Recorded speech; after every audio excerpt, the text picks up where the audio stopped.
আলহামদুলিল্লাহ, আলহামদুলিল্লাহ, আলহামদুলিল্লাহ। অবশেষে সময় টিভিকে 7 দিনের সম্প্রচার স্থগিত করল হাইকোর্ট। আসসালামু আলাইকুম ওরহমতুল্লাহি ওবরকাতু। স্বৈরাচার শেখ হাসিনার আমলে বাংলাদেশের প্রত্যেকটা টেলিভিশন, প্রত্যেকটা টিভি চ্যানেল, প্রত্যেকটা পত্রিকা কখনোই দেশের এই 22 কোটি মানুষের কাছে সত্য ঘটনাটা কখনোই সম্প্রচার করে নাই। শেখ হাসিনা যেভাবে বলতো ঠিক সেইভাবে তারা চলতো। একটা ঘটনাও তারা সঠিকভাবে সম্প্রচার করে নাই প্রত্যেকটা টিভি চ্যানেল। তার মধ্যে সব থেকে গ্রেট নাম্বার হইল 71 টিভি, সময় টিভি, ডিবিসি, চ্যানেল 24, এরকম অনেকগুলো টিভি চ্যানেল আছে। যেই নামগুলা বললাম এগুলো হয়েছে গ্রেট গ্রেট, যারা হয়েছে 1 নম্বরের হাসিনার 5 আটা গোলাম ছিল। অবশেষে আজকে সময় টিভিকে 7 দিনের রিমান্ড দিল। 7 দিন তাদের সম্প্রচার বন্ধ করার নির্দেশ দেওয়া হইল হাইকোর্ট থেকে। বাংলাদেশের মধ্যে এই স্বৈরাচার শেখ হাসিনার আমলে যেই কয়টা টিভি চ্যানেল ছিল সত্য এবং সঠিক সম্প্রচার করত, তার মধ্যে দুইটা ছিল ইসলামিক টিভি এবং দিগন্ত টিভি। কিন্তু এই শয়তান স্বৈরাচার শেখ হাসিনা দোনোটারই চক্রান্ত করে বন্ধ করে দিছে অন্যায়ভাবে। ইনশাল্লাহ এই দুইটা চ্যানেল আবারও খুব শীঘ্রই চালু হইতেছে। দিগন্ত টিভি 2-1 দিনের মধ্যে চালু হইতেছে। যারাই স্বৈরাচ শাসক এবং স্বৈরাচার সরকারের সাথে 5 আটা গোলামি করবে, যেই চ্যানেলগুলাই, সেই প্রত্যেকটা চ্যানেলের বিরুদ্ধে ব্যবস্থা নেওয়া হবে।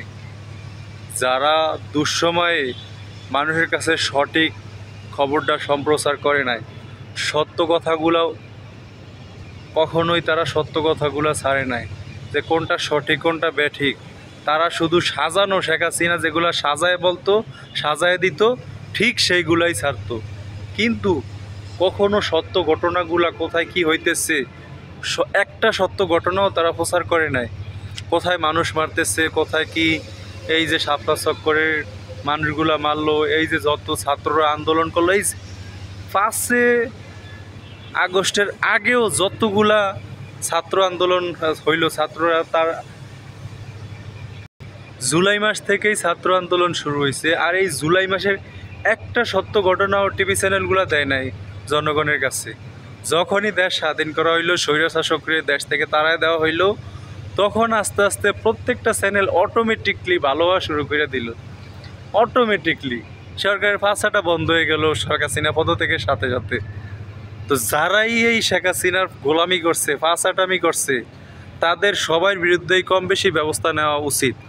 যে তারা সত্য ঘটনাগুলো কেন ছাড়লো না, কেন তারা মিথ্যা কথা ছাড়লো, এই জন্য তাদের সবার বিরুদ্ধে ব্যবস্থা নেওয়া উচিত।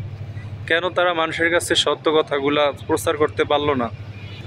এই 15 বছরে যারাই সত্য ঘটনা প্রচার করছে, সত্য ঘটনাগুলা মানুষের কাছে তুলে ধরছে, তাদেরকেই শেখ হাসিনা সিল মারিয়া দিছে, তাদের টিভি চ্যানেলগুলা, পত্রিকাগুলা বন্ধ করিয়া দিছে। অতএব যারা প্রত্যেকটা যতগুলা টিভি চ্যানেল এবং পত্রিকা টিকে আছে এখনও, এরা যে সরকারের 5 আইটটা গোলামি করিয়া এখন পর্যন্ত টিক্কা রয় নাই, এটাই তার প্রমাণ। তারা টিক্কা রয়েছে একমাত্র শেখ হাসিনার গোলামি করিয়া, মিথ্যা ঘটনা ছাইরা, কখনো তারা সত্য ঘটনা ছাড়ে নাই। কিন্তু দেখেন এখন দেশ স্বাধীন হয়েছে, স্বাধীন হওয়ার পরে এখন সব কটা এখন ভালো হয়ে গেছে, একটাও কোনো অনিয়ম নাই। এখন আস্তে আস্তে সবাই সত্য ঘটনাগুলো ছাড়তেছে। তবে এদের বিরুদ্ধে ব্যবস্থা নেওয়া উচিত অবশ্যই, যে কেন এরা দুঃসময়ে জনগণের কাছে সত্য ঘটনাগুলো ছাড়লো না, এইটা যেন সবাই ব্যবস্থা নেয় যারা দায়িত্বে আছেন। ধন্যবাদ।